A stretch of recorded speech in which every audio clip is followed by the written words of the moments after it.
तुम्ही विचारणार नंतर सांगू. बरं ठीक आहे चालेल. भाऊ नेमकं काय झालं होतं? खरंच मारलं होतं का? हा, मी मारलं नाही, फक्त बाचाबाची झालेली आहे.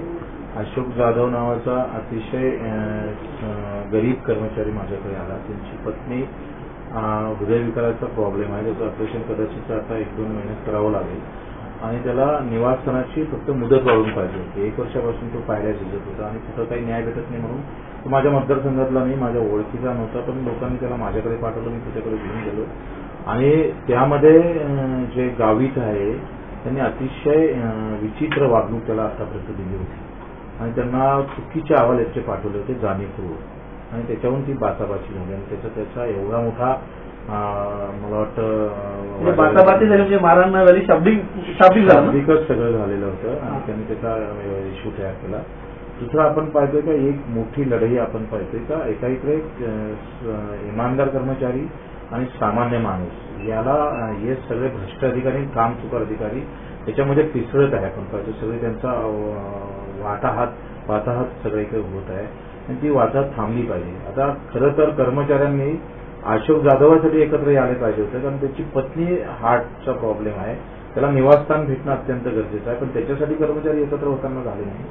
ज्यानं काम चुकार केला त्याच्यासाठी कर्मचारी अधिकारी एकत्र होतं, हीच खऱ्या अर्थानं अतिशय गंभीर बाब आहे. देशात जर असं व्हायला लागलं आणि काम चुकार अधिकारी जर उद्या संघटनेचा फायदा घ्यायला लागला तर ही संघटनेच्या माध्यमातून दादागिरी होईल आणि म्हणून या दादागिरीला थांबवलं पाहिजे. कायदा त्यांनी तोडायचा, कायदा त्यांनी चुकवाचा, काम चुकारपणा करायचा, उलट 7वा वेतन आयोग घ्यायचा. इकडे स्वामीनाथन आयोग शेतकऱ्यासाठी पास होत नाही, यांच्यासाठी सरकार मेहरबान आहे.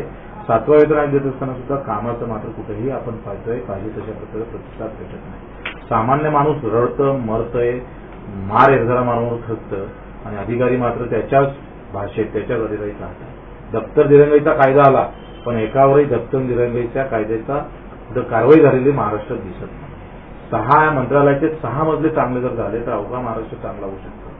12 कॅबिनेट मंत्री, 6 राज्यमंत्री असणार, 16 सचिव असताना सुद्धा 6 मजले स्वातंत्र्यानंतर सुद्धा दुरुस्त झाले आणि हीच खरी शोकांकित आहे. आपण सगळे मिळून याचा विरोध केला पाहिजे. कुठं याचा अशा प्रकारचा अडचणी आल्या असून त्या आम्हाला जर सांगितल्या तर खऱ्या अर्थाने दुरुस्त होण्याच्या दिशेनं आपण निश्चितच समजू. वादविवाद करणं हा कायद्यात बसत नाही किंवा मारहाण करणं हे बरोबर नाही, इथपर्यंत बरोबर आहे, पण करावं काय हा एक पुन्हा प्रश्नचिन्ह आहे. तुम्ही जाब विचारला आणि त्यांनी कांगाव गेला असं तुमचं म्हणणं आहे? हा, मी जाबच विचारला आणि जाब आता आमदारांनी जाब विचारायचा नाही तर काय करायचं, लोकांनी कशासाठी निवडून द्यायचं. सभागृहात त्याला न्याय प्रत्येक गोष्ट घेऊन जाता येत नाही. सभागृह कायदे तयार करण्यासाठी असतं, कायद्याची अंमलबजावणी व्हावी याच्यासाठी जबाब विचारणं हा गुन्हा ठरत असेल तर मग असली आमदारकी नको आम्हाला, काय गरज आहे. ओके.